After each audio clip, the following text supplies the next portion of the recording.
Welcome to my YouTube channel Madni Talimat. Please subscribe and press the bell icon for more videos. بسم اللہ الرحمن الرحیم۔ معزز سامعین کرام، فی زمانہ بڑے افسوس کے ساتھ کہنا پڑ رہا ہے کہ ہماری خواتین، عورتیں جو ہیں، اسلامی بہنیں جو ہیں، وہ دینی مسائل سے بہت زیادہ ناواقف ہیں، اور اس کی وجہ یہ ہے کہ ہم نے اپنی خواتین کو دینی تعلیم نہیں دی۔ حالانکہ آج کے اس دور میں عورتوں کو تعلیم دی جا رہی ہے۔ ایک زمانہ تھا کہ یہ دنیاوی تعلیم بھی عورتوں کو نہیں دی جاتی تھی، لیکن آج الحمدللہ لوگ عورتوں کو، خواتین کو، لڑکیوں کو دنیاوی تعلیم دے رہے ہیں۔ لیکن افسوس یہ ہے کہ اگر ہم نے اب بھی تعلیم دی ہے، میں منع نہیں کرتا، دنیاوی تعلیم ضرور دیں، لیکن ہم نے دینی تعلیم ان کو اب بھی نہیں دی۔ بہت زیادہ کثیر تعداد میں خواتین دینی تعلیم سے محروم ہیں، اور ہم دے نہیں پا رہے، دیتے نہیں ہیں، اور اس حوالے سے ہماری بہت ساری کوتاہیاں ہیں،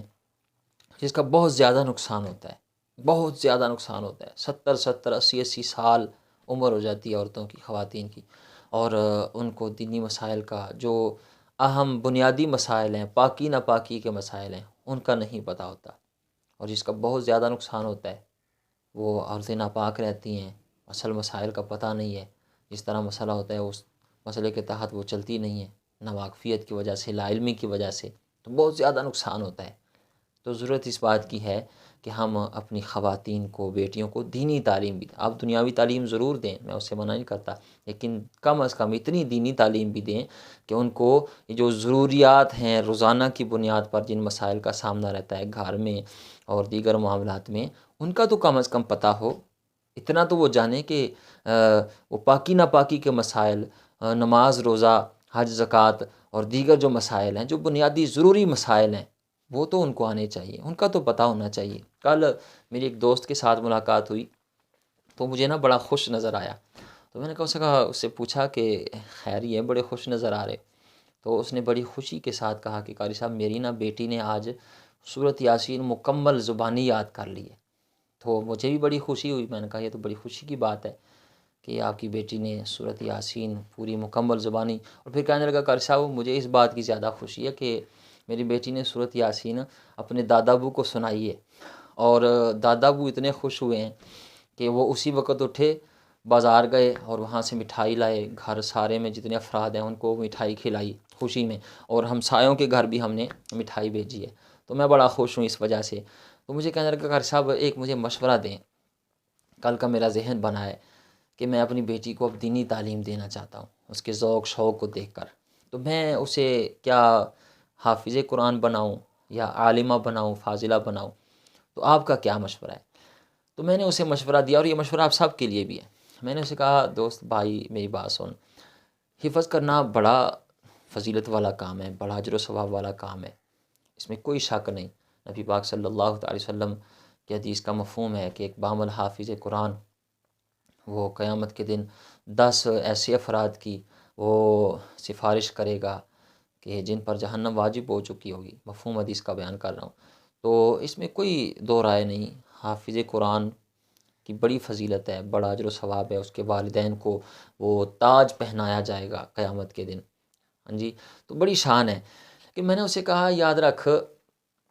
کہ ایک حافظ قرآن میں اور عام پڑھنے والے میں، یعنی حافظ قرآن جو زبانی پڑھتا ہے، جس نے پورا قرآن زبانی یاد کیا ہے وہ زبانی پڑھتا ہے، اور ایک عام جو ناظرہ اوپر سے دے کر پڑھتا ہے، ان دونوں میں صرف فرق اتنا ہے کہ حافظ قرآن زبانی پڑھ رہا ہے، اس نے زبانی یاد کیا وہ سارا، اور جو ناظرہ پڑھنے والا ہے وہ اوپر سے دیکھ کر پڑھ رہے ہیں۔ باقی پتہ دونوں کو کوئی نہیں کہ قرآن ہمیں کیا کیا رہا ہے، اس کی کیا تعلیمات ہیں، اور اس کی تعلیمات سے وہ ناواقف ہے، حافظ قرآن بھی اور عام سادہ بندہ بھی، جب تک اس کی تعلیمات کو سمجھے گا نہیں۔ کیونکہ زبانی پڑھنا اور عام پڑھنے میں صرف اتنا ہی فرق ہے کہ وہ اوپر سے دیکھ کر پڑھ رہا ہے، اور آپ اوپر سے دیکھ کر پڑھ رہے ہیں، وہ زبانی پڑھ رہا ہے، بس اتنا فرق ہے۔ باقی قرآن کی جو اصل روح ہے، جو اس کا میسیج ہے، جو پیغام ہے، اس سے دونوں ناواقف ہیں۔ میں نے کہا آپ اگر کروانا چاہتے ہیں اپنی بیٹی کو حافظ قرآن ضرور بنائیں، میں منع نہیں کرتا، لیکن زیادہ اگر آپ نے فائدہ لینا ہے اور زیادہ آپ نے اجر و ثواب لینا ہے۔ اور اگر زیادہ آپ چاہتے ہیں کہ اس کا فوائد معاشرے میں، خاندان میں، گھر میں میسر آئیں، فائدہ حاصل ہو، تو وہ اس میں ہے کہ آپ اپنی بیٹی کو عالمہ بنائیں، حافظہ ضرور بنائیں لیکن عالمہ بنائیں، فاضلہ بنائیں۔ اس کا یہ فائدہ ہوگا کہ گھر میں اپنی بیٹیوں کی جب شادی شدہ عورتیں ہو جاتی ہیں تو اپنی اولاد کی تربیت کر سکیں گی، اور یہ پھر یہ علم جو ہے نا یہ نسلوں تک منتقل ہوگا، یہ بات کہاں تک جائے گی، اور اس کے بے بہا اور بے شمار فوائد مستقبل میں آپ کو مل سکتے ہیں۔ تو حافظہ ضرور بنائیں،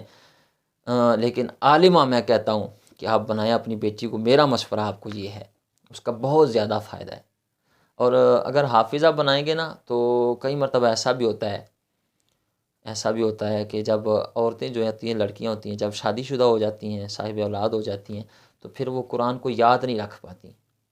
کیونکہ گھر کی گھریلو معاملات، امور خانہ داری، یہ سارے معاملات کرنا، اور پھر ساتھ قرآن کو بھی۔ لیکن لڑکوں کو، مردوں کو تو ایک سال میں ایک موقع کم از کم مل ہی جاتا ہے کہ وہ تراویح میں قرآن سنا لیتے ہیں، قرآن پڑھ لیتے ہیں، تو ان کی منزل وہ دور ہو جاتا ہے، پڑھ لیتے ہیں، یاد رکھ لیتے ہیں۔ لیکن عورتوں کے لیے پھر بڑا مشکل ہو جاتا ہے، تو پھر قرآن کو بھلانا یہ بھی بہت بڑا گناہ ہے۔ اس لیے کوشش کریں کہ اپنی بیٹیوں کو عالمہ بنائیں، فاضلہ بنائیں، تاکہ وہ دین سے واقف ہوں، اور پھر اس کے ثمرات گھر تک، خاندان تک اور نسلوں تک منتقل ہوں گے۔ اب میں آپ کے سامنے وہ مسئلہ عرض کرنے لگا ہوں کہ جس سے بہت ساری ہماری خواتین ناواقف ہیں، نہیں جانتی اس حوالے سے۔ اتنی بات تو تقریباً سب عورتوں کو ہو سکتا ہے، اس بات سے بھی لوگ ناواقف ہوں، عورتیں ناواقف ہوں کہ غسل کے 3 فرض ہیں۔ کیا جی، اگر روزہ نہ رکھا ہو تو غرارے کرنا، روزہ ہو تو کلی کر لیں، ہاں جی، اور اگر اسی طرح ناک میں نرم ہڈی تک پانی پہنچانا، اور پورے جسم پر اس طرح پانی بہانا کہ بال برابر جگہ خشک جسم میں نہ رہے، تو یہ 3 فرض ہیں، کلی کرنا، غرارے کرنا، ناک کی نرم ہڈی تک پانی پہنچانا، اور پورے جسم پر، یہ 3 فرض تو تقریباً ساری عورتوں کو پتہ ہے۔ لیکن یہ جو مسئلہ آگے ہے جس سے بہت ساری عورتیں ناواقف ہیں، اور اس کی وجہ سے وہ ناپاکی میں زندگی گزارتی ہیں، ہاں جی، ناپاکی میں نمازیں پڑھ رہی ہیں، اگر پڑھ رہی ہیں نمازیں، روزہ اور قرآن، یہ سارا کچھ وہ ناپاکی میں، جب تک وہ غسل کے فرائض ہی نہیں پورے ہوں گے، جب جس طرح غسل شریعت نے کہا ہے اس طرح کریں گی نہیں تو پاک کس طرح ہوں گی۔ یاد رکھیں، اور 1000 بار یاد رکھیں، اگر میاں بیوی نے ہم بستری کی ہے، یا حیض یا نفاس کے دن چل رہے ہیں، حیض یعنی جو عورتوں کو ماہواری آتی ہے، اور نفاس جب عورتوں کے ہاں کوئی بچی بچہ پیدا ہو تو اس کے بعد کچھ دنوں تک وہ بلڈ آتا رہتا ہے، خون آتا رہتا ہے، تو وہ جتنے دن خون کے وہ دورانیہ رہتا ہے اسے نفاس کہتے ہیں۔ تو حیض اور نفاس کے ایام چل رہے ہوں، یا میاں بیوی نے ہم بستری کی ہے، یا عورت پر احتلام ہوا اور وہ غسل اس پر فرض ہو گیا۔ مختصر یہ کہ جب بھی عورت پر غسل فرض ہوا اور اس نے نیل پالش جو لگاتے ہیں انگوٹھوں پر، اور یہ ہاتھوں کی انگلیاں جو ناخن ہیں اس کے اوپر نیل پالش وہ لگاتے ہیں، عورتیں لگاتی ہیں اکثر، تو جب تک اس نیل پالش کو ریموو نہ کر لیں،